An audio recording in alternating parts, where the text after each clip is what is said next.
Hi Madison, my name is Jody Ross. I'm here on behalf of the missions mobilization team. As a team, we wanted to reach out to our missionaries to see how they're doing during this pandemic and stay-at-home order. So ministry has changed for all of us, and we wanted to hear from them what exactly that looks like, how it's impacting their community, how it's impacting their everyday lives. And hear from them, get some prayer points as well. So welcome. We'll start with Joel Huyser first. He is the Asia and Latin America Global Area Director and also Holistic Mission Networks Leader for Resonate Global Missions. So Joe, I hope I got all of that right. Yes, thanks Jody, and thanks so much to the Missions Committee for arranging this, and greetings to Madison and whoever hears this video. So I could talk about this from different angles, and from one angle, sort of my responsibilities right now with Resonate, the big change has been I can't travel, right? So I'm very used to connecting with people virtually. That's what I do all the time. So there's no change in that, but there is a major change in that I can't travel, and yeah, it's uncertain when I can travel again. So I was supposed to be in China right now, and obviously I'm not in China, and what we were going to do in China, we're now doing virtually. So that's been a big change for me. But let me also just talk about it on the level of Nicaragua, because that's probably it's probably similar to what's happening in many of the different countries in Latin America and Asia and the Middle East. I also work with countries in the Middle East. So Nicaragua, Jeannie and I had a chance to make a visit there actually right before the country shut down. So we went to Nicaragua on March 11, came back on March 18, and the U.S. had changed drastically during that time.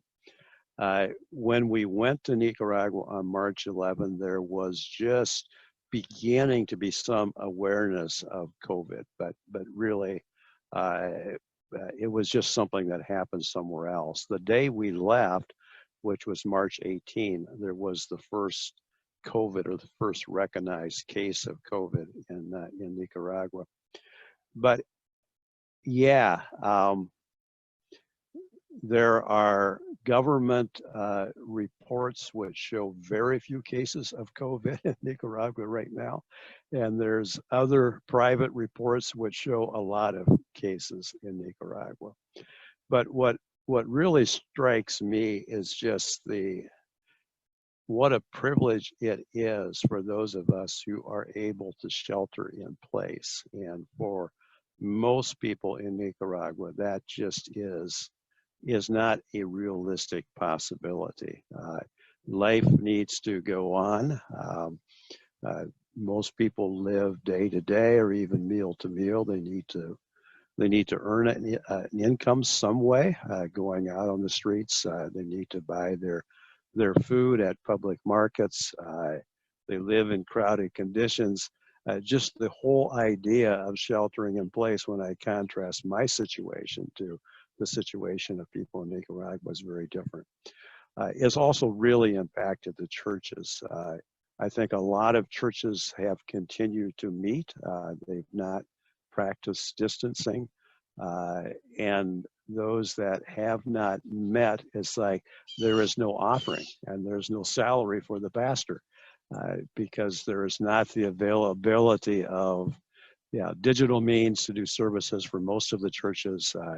There's not digital giving, so offerings tend to go down to zero very quickly. So people are really caught in that hard spot of what do you do in this situation. And talking with the director of the Nehemiah Center, the ministry I was involved in for many years, they're basically assuming most churches will need to meet, and looking at how they can maybe provide sanitizers in those churches, do some basic training about prevention, and also just address the theological issues, because there's a lot of folks that are giving a lot of bad theology about this being God's curse on them, and them needing to fast and pray and do all of these things to win God's favor. So there's a lot of ungraceful theology going on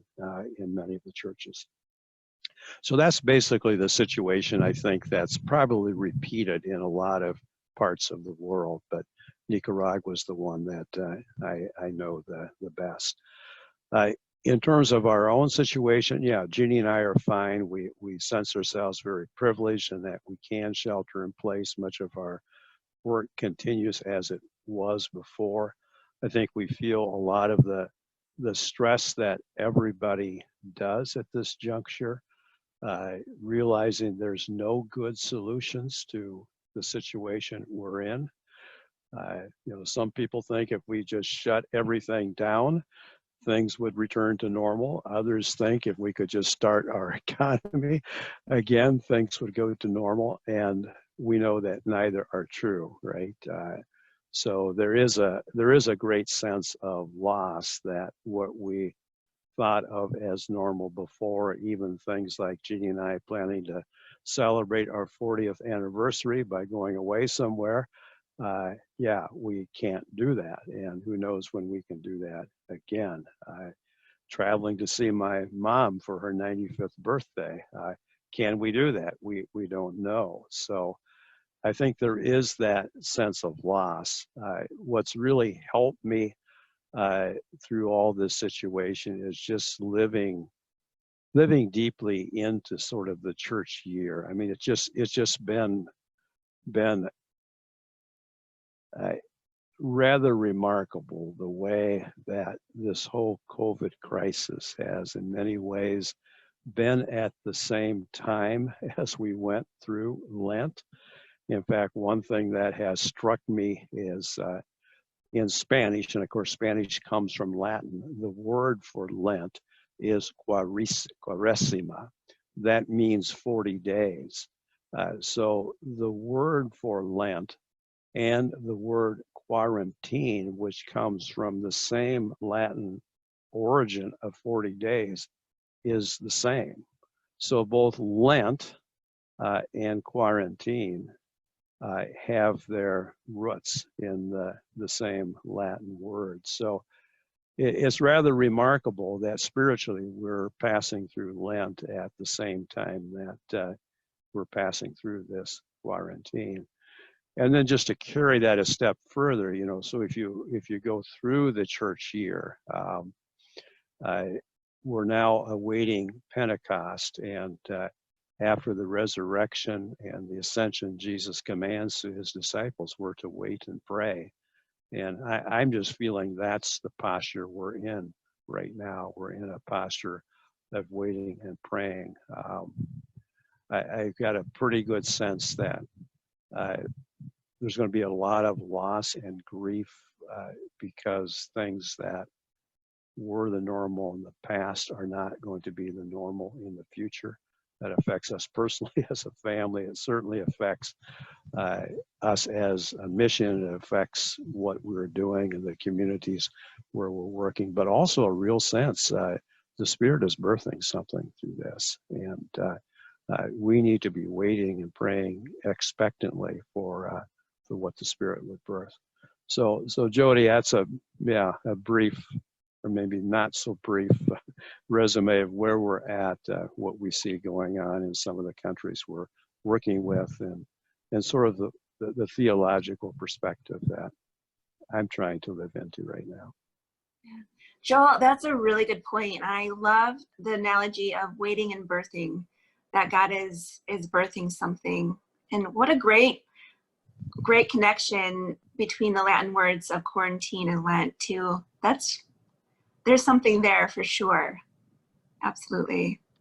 Yeah. Yeah, you don't know what God is doing. Is certainly greater than what we can imagine. And someone just said recently, this email that came today, we in our Western culture so much wants certainty, but yet faith is where there's not certainty right now. And that's the time we're living in. We're living in a time that we don't have certainty, in which we do have faith that God is in control, and there is something new that He's birthing through all this. Yeah, I love that. I have a question for you too. So thinking of the church in Nicaragua, at this point, with them not being able to gather together and pay the salary of the pastor and all of that, how do you see the church in the West being a support to brothers and sisters in Nicaragua, and also essentially, in other countries in Africa and Central South America? Yeah, I mean, this sounds trite, Jody, but certainly it's it's praying with them, and I think we're just moving into a time where, with this COVID crisis, God's calling us to recognize even more than before how interconnected we are, right? Everybody in the world is experiencing the same thing. And what happens in one place, if COVID becomes hot again in one place of the world, it will eventually come here. We're interconnected, but we have such a tendency in this time to create scapegoats, to create division, to draw the walls around ourselves. And I think, yeah, our call is to remember, no, we are interconnected, and these are our brothers and sisters around the world, and we're not going to get into scapegoating or blaming or saying this group or that group is to blame for what's going on. So I think that's one thing. I think there are specific things that we can support, that we're doing through Resonate. We've already been doing in Nicaragua a lot of trauma healing stuff that comes out of the Trauma Healing Institute of the Bible Society. I think that stuff has become even more relevant today around the world as people go through this trauma, and often the conflict and the divisions that are heightened by going through that, right? So I think the church just has a tremendous healing role in all of this. The Nehemiah Center, and that's part of the way I use the generous gift of 500 from the missions committee. Part of what they will be doing is purchase of sanitizers and doing that type of training in churches. Yeah. Joel, thank you so much. You gave us some really good things to think about. So I appreciate that. Is there anything we could be praying for you? Yeah. I guess just pray for, even economically, for our kids in particular. All of their jobs are uncertain at this time, right? So I would say continue to pray for them as you continue to pray for many people, I'm sure, in the church at Madison for that. And the other thing is just that God would help us, help Resonate, help those of us who have some role of influence to model that waiting and praying and discerning and expecting those areas of new birth and new life that God's going to bring through all of this. Well, Joel, thanks again for being with us and sharing with us. That's really great. Good to see you. Thank you. May I listen in on my friend John too? Absolutely. Please stay with us.